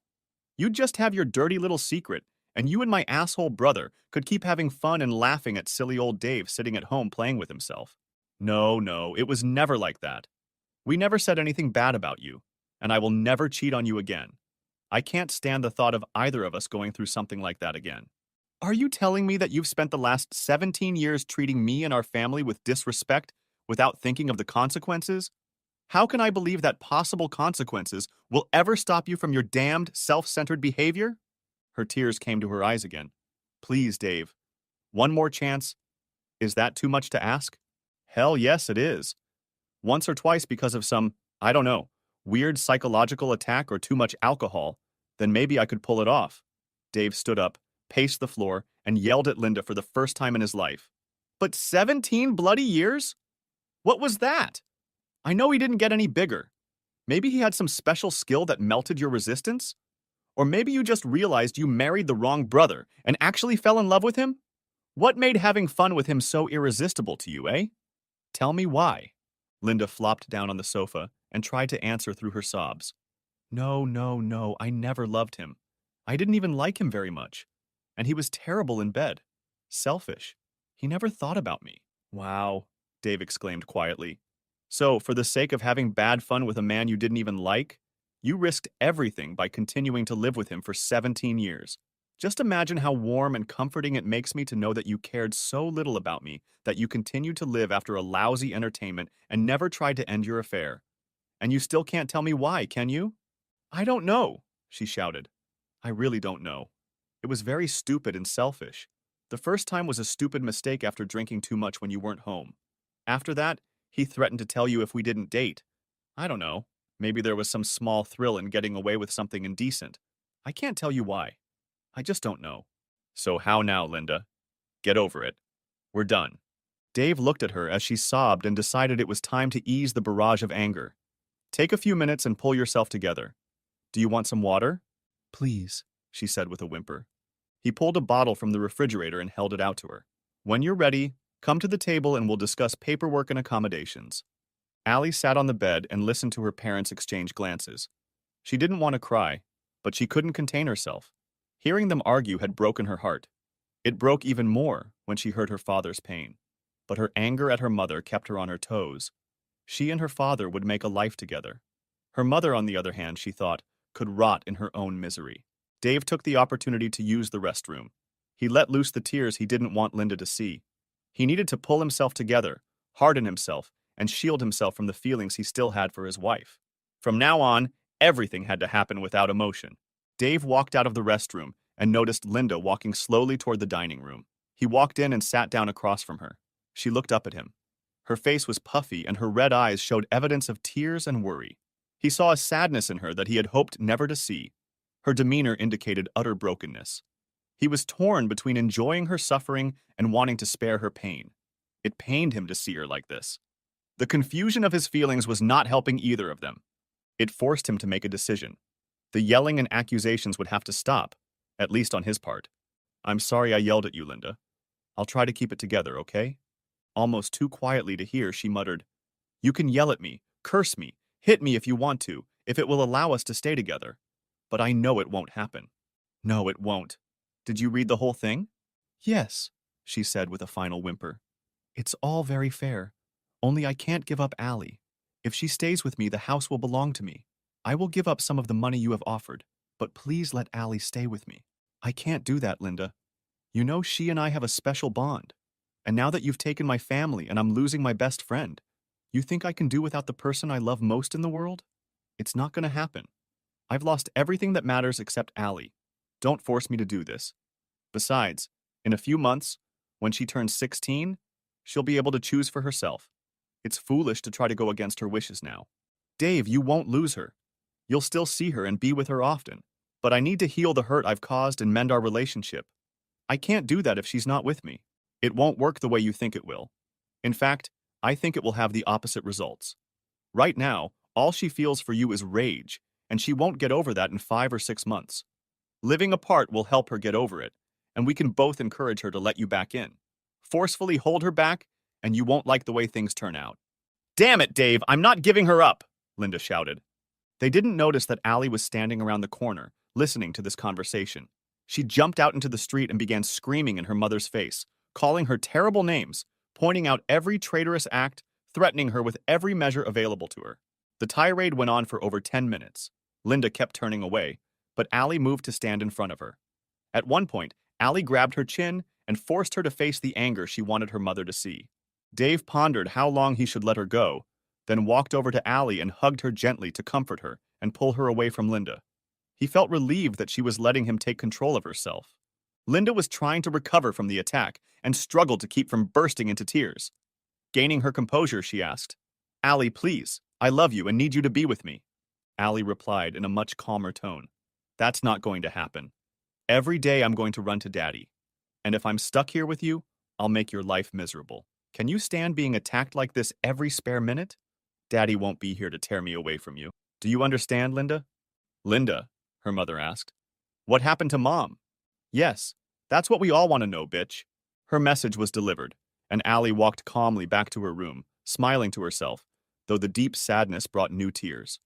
Linda had wisely decided that she could not stay in the same house while the divorce was going through. She didn't want to rent her own place because she was going to fight for Allie and their home, so she temporarily settled in with her sister. The divorce line was set, and the family found themselves in court in front of Judge Stan Lawson. Judge Lawson read both divorce petitions and had an idea of how events should unfold. He usually granted requests for counseling, but it wasn't hard to see that it wasn't going to fix this couple. An affair with the husband's brother for 17 years seemed too extreme to overcome. Thus, the only real issue remained the custody of their daughter. If conventional norms were to be followed, he would have preferred that the mother get custody, but the girl was close to the age where she could choose for herself. He decided to see how things played out in the courtroom. The court was convened, and all preliminary issues were resolved. Linda's attorney began the trial. "Your Honor, my client does not want a divorce and has offered to countersue only if reconciliation is deemed impossible. On that basis, she is asking the court to schedule counseling for a minimum of 12 sessions or until the couple reconciles." The judge knew this would happen. "Counselor, Having familiarized myself with the particulars of this case, I see no reason for counseling. It is clear that the reason underlying this petition for divorce makes an attempt at reconciliation through counseling a waste of time and money. The motion is denied. Linda's attorney continued. Then, Your Honor, the main issue is custody of their daughter. My client. Counsel, again recognizing that we have the facts before us, and to save time, I'd like to speak with Allie Pearson in my office. We will break for lunch, and Allie, I invite you to join me and a member of the court staff for a sandwich while we talk. Do you mind? Yes, Your Honor. Linda stood up and began to object. No. I should be with... Mrs. Pearson, you're out of order. No, you should not and will not join our conversation. A court official will be on hand to ensure her safety and well-being. The court will recess for lunch and reconvene at 1:30 p.m. The bailiff escorted Allie into the judge's office, and the judge greeted her with a handshake and a welcoming smile. Hi, Allie. It's very nice to meet you. You too, Your Honor, though I wish my family hadn't been destroyed just so we could meet. Yes, he grinned. Look, outside of the courtroom, you shouldn't be so formal. Thank you, but I think you've earned your title, and not using it is wrong. That's very tactful. Well, young lady, I suppose these are difficult times for you. It's been terrible, but not like it was for my father. I think so. Well, let's look at the sandwich menu and I'll have the bailiff place an order. Then we can chat, okay? Sounds good. After the order was placed, they talked about nothing in particular, so the judge could get an idea of Allie's personality and maturity. To say he was impressed with this young lady would be an understatement. After they had finished eating, the judge suggested they move on to the main topic. Allie, just so you understand, it's rare in cases like this that the mother doesn't get custody. How does that sound to you? Your Honor, it seems to me that this is a lazy approach to the case. It doesn't take into account everything that has happened, and it certainly doesn't align with what I want or what I think is best. Okay, fair enough. So what do you think should happen and why? My place is with my father. That's not just an emotional response from a child. I have a lot of reasons. Would you like to elaborate? Sure. For one thing, my dad and I have always been closer than my mom. Not in a bad way. I loved my mom. Loved? Past tense? Deep down, I'm sure I still do. But the way she dealt with my dad was super cruel. I've never seen my dad cry, and now it happens all the time. She crushed him. She crushed me too. Daddy and I need each other to get over the way she betrayed us. Your mom probably needs you too. Shouldn't you take that into consideration?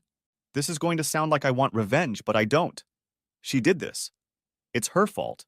Besides, my father isn't the type to be alone. I want to stay with him more than anything. Okay, is there anything else? First, I have a question. How old do I have to be to have the right to choose?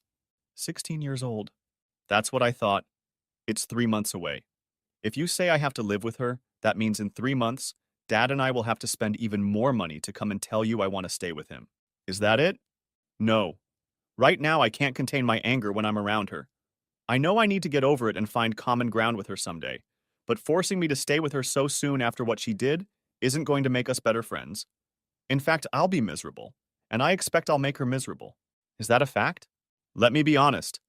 I'm going to run to my father every chance I get. When I'm in the same room with her, I will have every intention of making her realize that forcing you to make the wrong choice was a mistake. Oh, so you have plans to get back at her?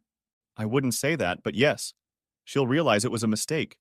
I think in less than a week she'll take me to her father herself and tell him to keep me. Care to share your plans? Not really. I see, he said with a chuckle. Just curious. Have you considered becoming a lawyer? I'm already on that path. I'll be helping out on Miss Hall's paralegal team next summer. That's good to hear, Allie. I have to say, when you take the exam, I wouldn't want to be an opposing counsel, he reflected. Why don't we get you back to your father? That depends on the circumstances. Will you let me stay with him? I'll make my decision soon, and then everyone will know what I've decided. I know the judge is considered wise and fair. I am counting on it very much, and I hope I will like you as much in an hour as I do now. Are you blackmailing me? He asked with a friendly smile on his face. No, Your Honor. Just telling the truth, the whole truth and nothing but. They smiled, shook hands, and parted ways. When Allie found her father, she told him that she thought everything had gone well. They would soon find out how well. When the court reconvened, the judge immediately pulled himself together. I had a pretty good conversation with Allie. Both parents should be proud of this amazing girl. She laid out her thoughts to me in a calm and professional manner, and I took them into account in my decision. Linda and her lawyer were discussing something, and Linda couldn't help herself. "Tell him," she said loud enough for the whole room to hear her. The judge, clearly annoyed, banged his gavel and stared at them. "Counselor, do we have a problem?" "I apologize, Your Honor. My client has made me aware of a problem that may affect your decision." "Good. Let's hear it. And it better be good." "Yes, Your Honor. Mrs. Pearson has indicated that there is a strong possibility that Mr. David Pearson is not the biological father of her daughter.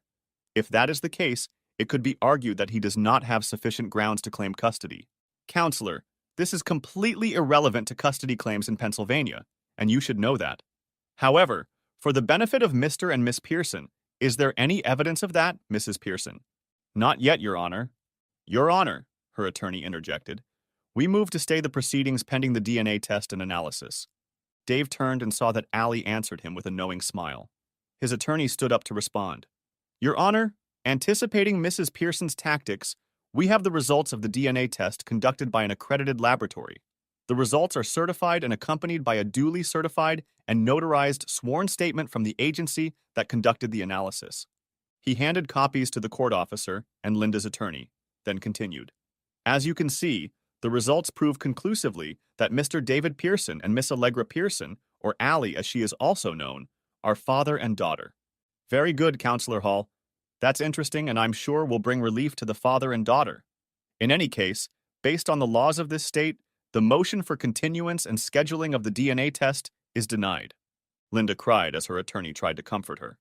Judge Lawson continued. "Now, as I said, while it is customary to award primary custody to the mother, I believe it would be best for all parties to grant Miss Pearson's wishes and accept the petition presented by Mr. Pearson. Mrs. Pearson and Allie, it pains me to see mother and daughter estranged from each other, and this whole procedure of dissolving a happy marriage hurts me more than I can express." He paused and took a deep breath. "The petition for divorce filed by Mr. Pearson has been granted. You should both receive a final judgment within 6 to 8 weeks. At this point, I wish you three the best of luck. Court is adjourned."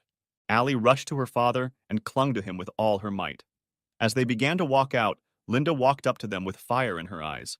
"Well, you won. I hope you're happy now," she said reproachfully to Dave, as if she expected him to gloat.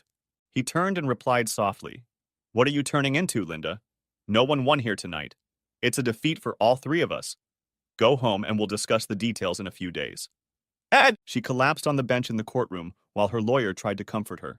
She muttered quietly, "But I love you. This isn't right." Dave heard her, but chose to keep walking as he and Allie clung to each other. In the weeks that followed, all the horrible consequences caused by Rich and Linda's foolish choice were over. Rich pleaded guilty to avoid a trial, fines, and potentially a lengthy prison sentence. He had to disclose all hidden bank accounts and safes and agreed to spend 8 years in federal prison. Linda got an acceptable position with a company 25 miles away and bought a townhouse there with funds provided by Dave. It was perfect for her. She was close enough to see Allie, but far enough away to avoid seeing former friends who found her presence unwelcome. This was the fresh start she needed. Dave turned his attention to restructuring the company. Debbie quickly became a shining star in sales, increasing her customer base through a large number of large orders from new clients. More amazingly, she retained almost all of the clients Dave expected to lose due to the bribery scandal. Tammy had also become Debbie's perfect teammate, keeping internal support running smoothly. Dave knew he would have to expand the sales department when his distribution business fully spun up, and Debbie was the perfect candidate to lead the entire sales team. When it came to female companionship, Dave showed little interest, although he was inundated with offers from both friends and his loving daughter. Unmarried ladies from church seemed to be lining up to get to the very desirable would-be bachelor. He missed the companionship of Linda more than he expected, but he wasn't going to rush things. In the weak moments when he allowed himself to ponder his options, only one woman occupied his thoughts. On Wednesday morning, months after the judge had rendered his decision, Hannah walked into Dave's office with the morning mail. "Hey, boss, looks like the divorce papers came in." He opened the envelope to inspect the contents.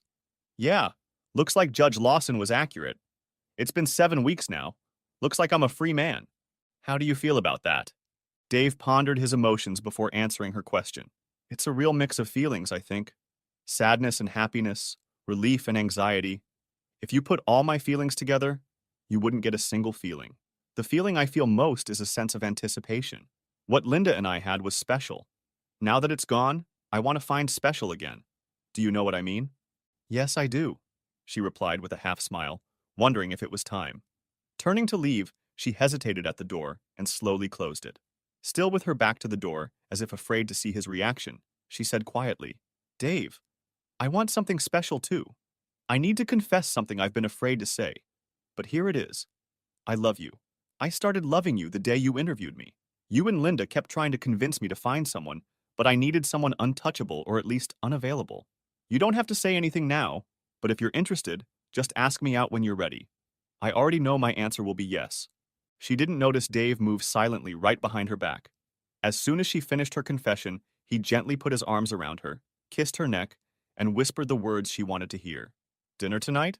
Still in his arms, she turned to see his bright smile and the sparkle in his eyes. My place at 6, she suggested. I'll cook. Her face lit up with a wide smile. And wear something casual.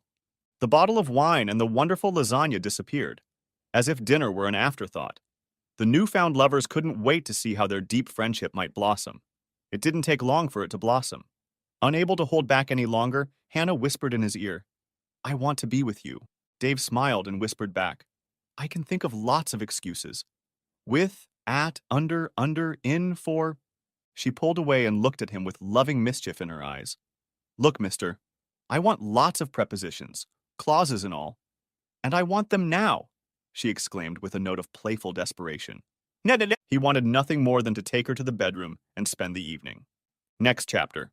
For the next 2 weeks, Dave and Hannah were together every night. After a romantic dinner at Hannah's house, they would sit together. Dave was sure of what he wanted, and the time was right. Dave whispered in her ear, I think it's time. Without another word, he lifted her off the couch and carried her into the bedroom. Dave's thoughts and dreams began to fall into perfect harmony, and he saw his world becoming even better than he had hoped. Several minutes passed before Dave shared his thoughts. Hannah, all my hesitation is gone. I'm ready to let my feelings come out. Over the past weeks, I have found that spark and chemistry I knew we would have together. I feel like my heart has unclenched, and I can say I love you with all my soul. If you say yes, I never want this to end. She rolled over on top of him and put his sword away in its scabbard. Will that answer you? You have me, and I have you. If you're absolutely certain this isn't a fracture for you, then I want us to never part.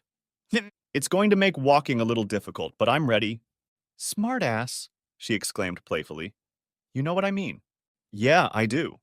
I think my friends will tell us to take it slow, considering everything that's happened recently, but I don't care what they think. It might seem fast to you, she said. To me, it was something I had to live with for 7 years. Well, I know we were both concerned that things would go back to the way they were, but it felt right to me. Later, they drifted into slumber. Joy filled Hannah, Dave, and Allie's home. 6 months after their first date, they were married in their church. In keeping with their character, the casual and informal reception was a pig roast in the spacious backyard. With 200 guests in attendance, the pool and other entertainment gave the children something to do. For the adults, a large marquee with a dance floor and bar was set up. A small band provided the musical accompaniment. There was plenty to celebrate. As expected, some family members and friends expressed surprise at how quickly they had decided to get married, especially since Hannah was 8 years younger than Dave. The explanation was simple. They quickly realized they had found the right partner. Plus, Hannah was 3 months pregnant, and she and Dave were only 30 years old, and they planned to have many more children. As the party was winding down, a familiar face appeared in the backyard. Oh, look, Hannah said to Dave. Linda's here. Let me go greet her. Both women weren't entirely sure how their visit would turn out. Hannah's fears were quickly dispelled when Linda smiled and hugged her friend. Congratulations, Hannah. It sounds like a terrific holiday. Well, you know Dave and his pig roast? How about you? You look great. I'm still working on myself, but I'm much better now than I was 7 or 8 months ago. Look, I want you to know that I think it's great that you and Dave found each other. Please believe that I wish you nothing but the best. You are 2 of my favorite people. Dave joined them and hugged Linda warmly. Hi, Linda. Really glad you came, but I was hoping you'd come a little earlier. I thought about it, but I didn't want to be a pesky ex taking attention away from you two. As I told your lovely new wife, I'm very happy for you both. Thank you. I appreciate that. So, are you ready for Allie to spend 3 weeks with you while we go on our honeymoon?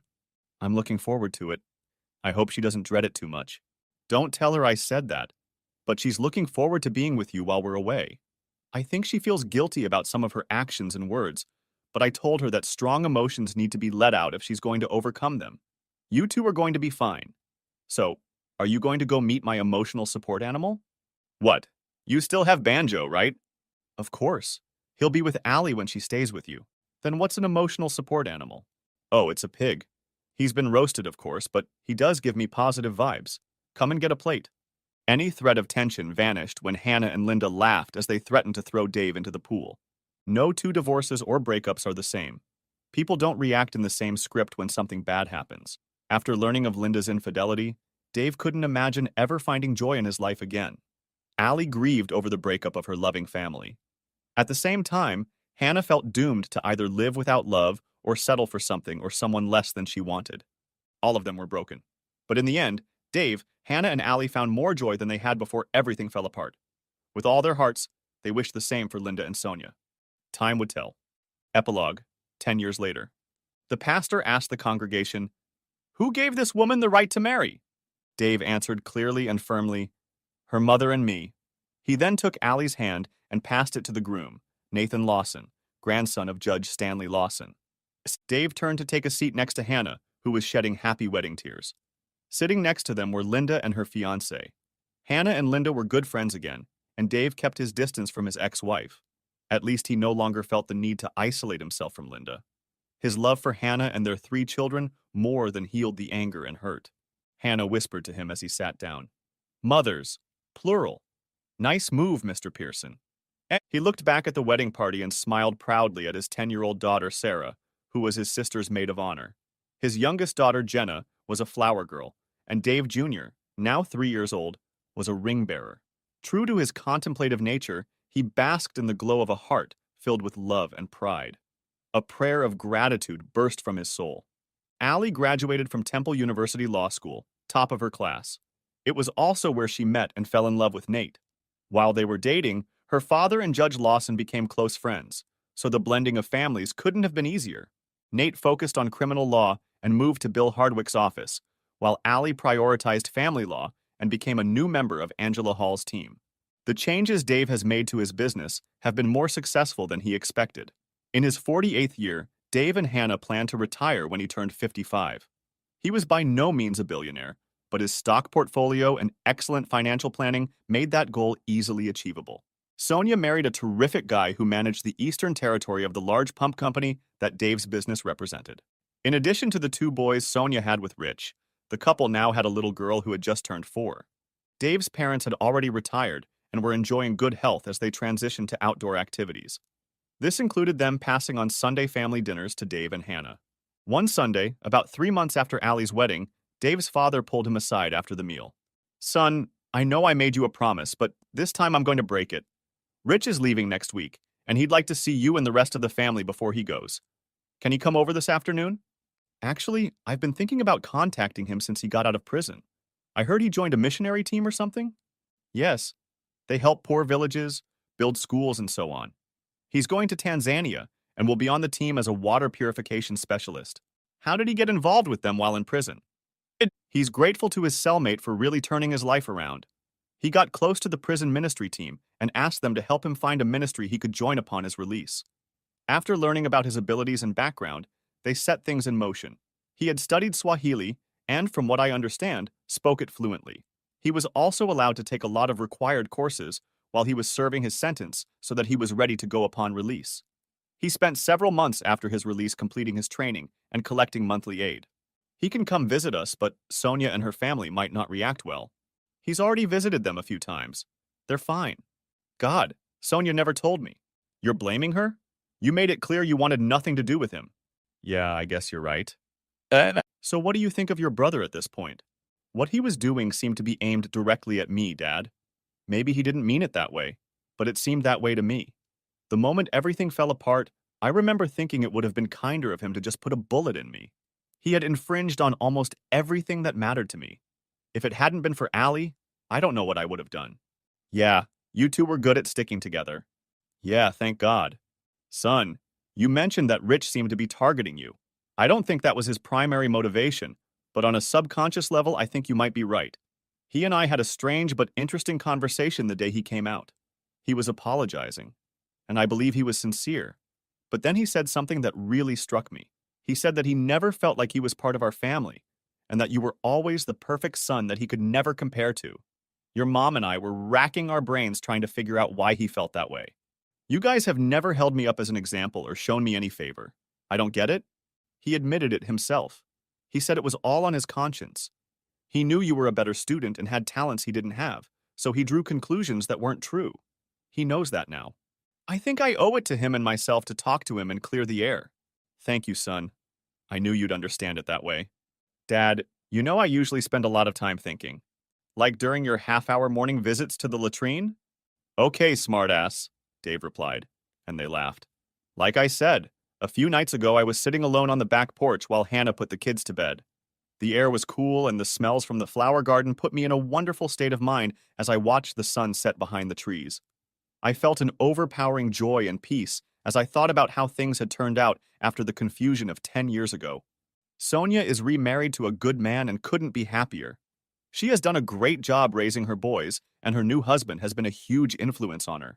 The money Rich stole was found and returned. I thought he had destroyed my client base in the process, but instead, I found some real stars to take his place. It also forced me to restructure the business, which greatly improved its growth and bottom line. The restructuring into distribution also led to Sony's new husband. So what are you saying? Dad, I never thought it could be like this, but it turns out that what Rich has done has been a huge blessing. Dad noticed he hadn't mentioned something important. But your marriage was ruined, son. You and Linda were the perfect couple. Don't you think that was a tragic end to a beautiful love story? Of course it did, Dad. But look at Hannah. I'm madly in love with her.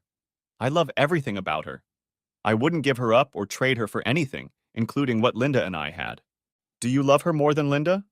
More than I do? How can I appreciate that without running my feelings through the filters of all the crap that happened? I still have feelings for Linda, of course, but I'll never feel the same way I did 15 years ago. The main thing is that I have feelings for Hannah that are at least as strong as Linda's, but I've decided to give myself and all my love to Hannah. That's good to hear, but you still haven't answered my question. About Rich? Yes. How do you feel about him?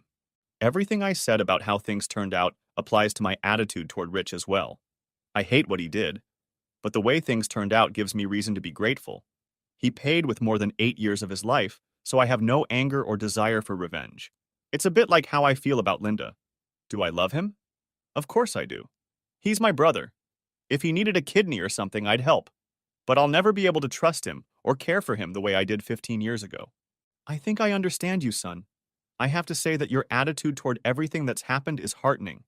I'm not sure I would have had the courage to find the positives in it like you did. Well, think of all the people involved. Sonia is in a better place now. My business is thriving. My marriage to Hannah and our 3 children with her is a joy beyond anything I've ever had. Even Rich has matured and returned to his faith because of the prison experience. He has found a better version of himself.